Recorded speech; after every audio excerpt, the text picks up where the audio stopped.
सास बहू का झगड़ा। अनामिका की सास पुष्पा अपनी बहू को कुछ खास पसंद नहीं करती थी और इसीलिए दोनों सास बहू में आए दिन झगड़ा होता रहता था। सास बहू के झगड़े के चक्कर में अनामिका के पति मोहित की जिंदगी मुश्किल में पड़ गई थी। बेचारा बार बार माँ और बीवी के झगड़े को सुलझाता ही रहता था, लेकिन दोनों समझने का नाम नहीं लेती थी।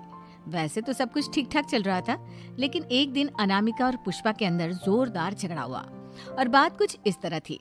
बहू, मैंने तुम्हें कल अपनी एक साड़ी धोने के लिए दी थी। हाँ मम्मी जी, वो साड़ी धोकर मैंने आपकी अलमारी में रख दी है। उसी की बात कर रही हूँ मैं। जरा देख तो, इस साड़ी को देखकर किसी भी तरह से लगता है ये धुली हुई है।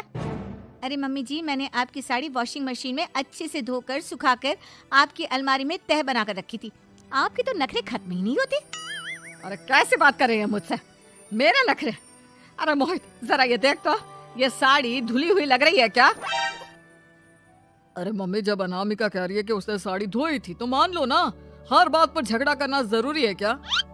क्या है ना मोहित, तुम्हारी माँ को तो मेरे हर काम में नुस्ख निकालने की आदत पड़ गई है। जब तक दो चार खरी खोटी सुना नहीं लेती ना, इनका दिन नहीं निकलता। अरे चुप कर, बहू होकर मुझे जवाब देती हो। एक तो गंदे कपड़े उठाकर अलमारी में रख दिए, ऊपर से कैंची की तरह कचर कचर बोली जा रही हो। अरे मम्मी जी, आपको समझ में नहीं आता क्या? मैंने साड़ी धो कर रखी थी।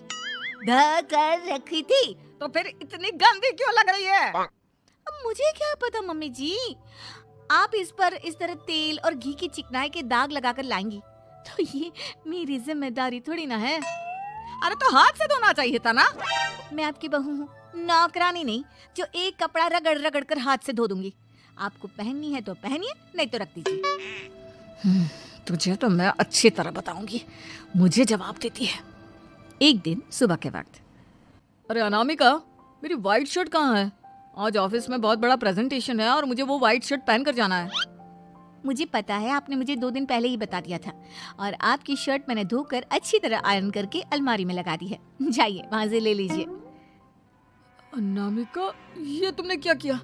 ये देखो, शर्ट पर लिपस्टिक का दाग लगा हुआ है और ये तो एक जगह से जल भी गई है। नहीं नहीं मोहित, ऐसा नहीं हो सकता। मैंने तो तुम्हारी शर्ट ठीक से इस्त्री करके अलमारी में लगाई थी। तो फिर ये जल कैसे गई? अपने आप अलमारी में लटके लटके थोड़ी ना जल जाएगी। पर मोहित, मुझे अच्छी तरह याद है। देखो, अपनी गलती को छुपाने की कोशिश मत करो। और अगर शर्ट जल भी गई थी तो तुम्हें पहले बताना चाहिए था ना। मैं नई शर्ट लेकर आ जाता। अब ऐन वक्त पर शर्ट कहाँ से लेकर आऊं? मेरा इतना इम्पोर्टेंट प्रेजेंटेशन था, सब खराब हो जाएगा।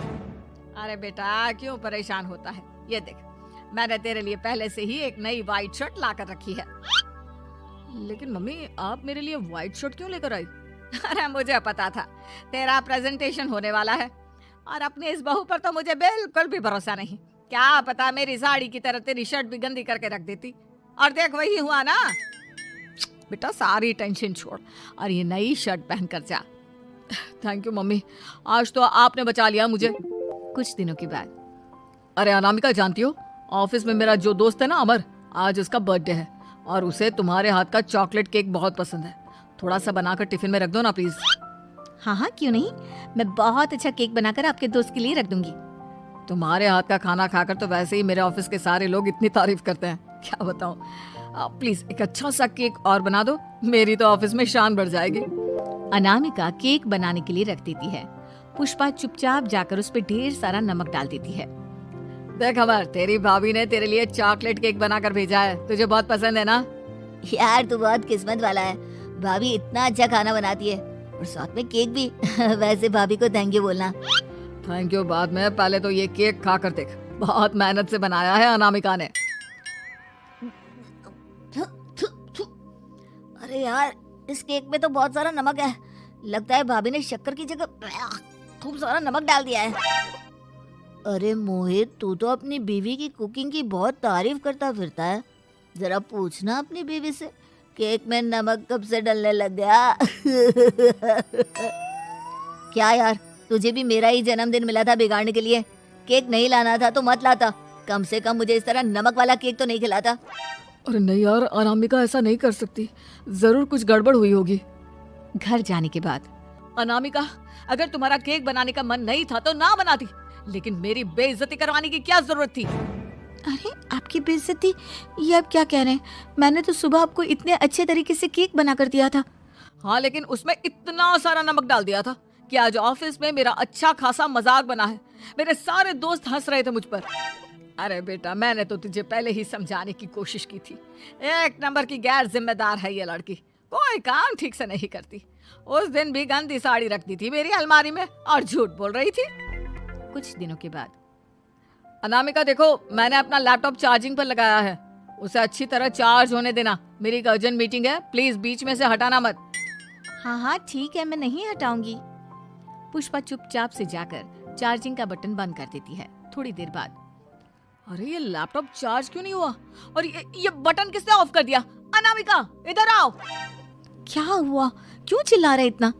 अनामिका, मैंने तुमसे कहा था ना, मेरा लैपटॉप चार्जिंग पर लगा हुआ है, मेरी अर्जेंट मीटिंग है। तुमने इसका स्विच ऑफ क्यों कर दिया? अरे मैंने ऐसा कुछ नहीं किया, मैं क्यों स्विच ऑफ करूंगी?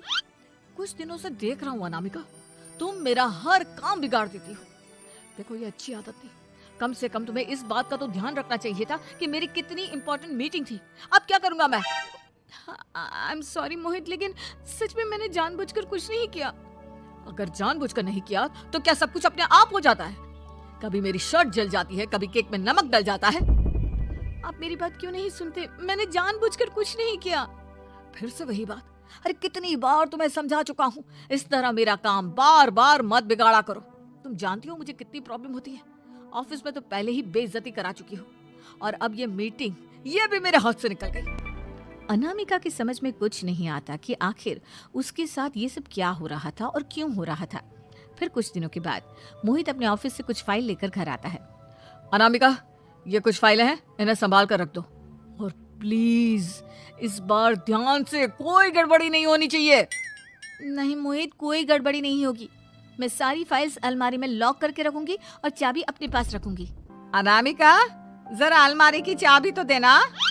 क्यों मम्मी जी, आपको क्या काम है? उसमें मोहित की जरूरी फाइल रखी है और मैं नहीं चाहती कि इस बार कोई भी गड़बड़ हो। पता नहीं कुछ दिनों से हर काम खराब हो जाता है। अरे मुझे उसमें से पैसे निकालने हैं और उसके बाद ले लेना अपनी चाबी। मैं खा नहीं जाऊंगी तुम्हारे पति की फाइल। अनामिका को अपनी सास पर शक होता है। चाबी देने के बाद वो चुपचाप छुपकर अपनी सास की हरकत देखती है। ये फाइलें उठाकर डस्टबिन में डाल देती हूँ, फिर देखना कैसे मोहित इसकी खबर लेगा। इस बार तो छोड़ेगा नहीं इसे। वैसे भी पहले मैंने जो कुछ भी किया है उसकी वजह से अच्छी खासी डांट पड़ी है, मजा आ जाएगा। अच्छा तो ये बात है, सारा काम मम्मी जी बिगाड़ देती हैं, वो भी इसलिए क्योंकि मेरा उनसे झगड़ा हो गया है। सास के जाने के बाद अनामिका मोहित को बुलाकर लाती है। क्या हुआ अनामिका, क्या दिखाना है? ये देखिए, आपकी फाइल डस्टबिन में पड़ी हुई है। इसीलिए तो कहा था संभाल कर रखना, और तुमने उठाकर ये फाइल डस्टबिन में डाल दी। मैंने नहीं, तुम्हारी मम्मी ने डाली है, मुझसे बदला लेने के लिए, ताकि तुम मुझे डांटो। और अगर मैंने डाली होती तो मैं तुम्हें दिखाने के लिए बुलाकर तो नहीं लाती ना। सही कह रही हो, मैं अभी मम्मी से जाकर बात करता हूँ। थोड़ी देर बाद, मम्मी सच सच बताइए, मेरी फाइल अलमारी में से निकालकर डस्टबिन में आपने डाली थी ना? अरे अपनी माँ पर इल्जाम लगाता है, शर्म नहीं आती तुझे? मैं इल्जाम नहीं लगा रहा हूँ मम्मी, जो सच है वही पूछ रहा हूँ। अब जल्दी से बताइए आपने ऐसा क्यों किया? अरे तो क्या करती, तेरी बीवी मुझसे झगड़ा करती है, उल्टे सीधे जवाब देती है, मुझे उससे बदला लेना था। अरे मम्मी, लेकिन आप दोनों के झगड़े के चक्कर में मेरा कितना नुकसान हुआ है, ये कभी सोचा आपने? मम्मी जी, अगर आपका बदला पूरा हो गया हो तो आइंदा ऐसी कोई हरकत मत करना, क्योंकि अब आपकी सच्चाई हमारे सामने आ चुकी है। यह तो वक्त ही बताएगा मैं क्या करूंगी और क्या नहीं। मम्मी जी, कहा ना आप ऐसा कुछ नहीं करेंगी। अरे मेरी जो मर्जी आएगी वो मैं करूंगी। मेरा सर घूम रहा है, सास बहू के झगड़े में मेरी जिंदगी का तो कचरा हो गया है, कचरा।